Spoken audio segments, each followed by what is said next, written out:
हाबाब हाबाब थाख्लाय सार मानो जोंनि बर' जाथिफ्रालाय मानो आलाय सिलाय जाबाय थाखो जोंनि बर' जाथिफोरालाय माथो न' सावग्लुंलाबाय थानाय सावजालाबाय थानाय दैलि बेबायदि जाखो थाख्लाय सार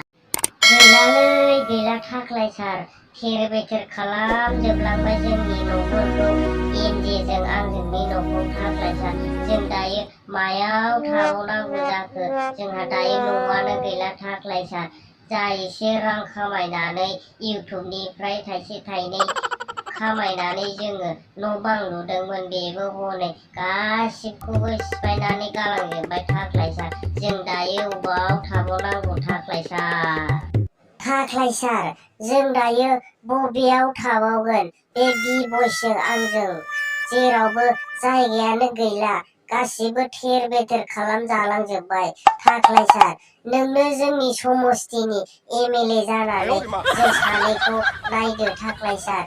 सारा जोंनो न' गंसे होफिनबानो जाबाय थाख्लाय सार हाबाब मा जानांगौ जाखोसि बिबस आरो एमजे नोंसोरो जेबो सिन्था खालामनाङा आं होगोन ना नोंसोरनो गंफा लुनानै होफिनगोन आङो नोंसोरो जेबो सिन्था खालामनाङा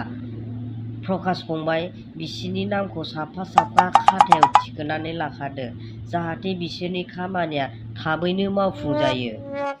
एसे थाबैनो मावफुंना होदोलै प्रकाश नोंथां जों दायो मा खालामनानै थाबावनांगौ प्रकाश नोंथां बिबस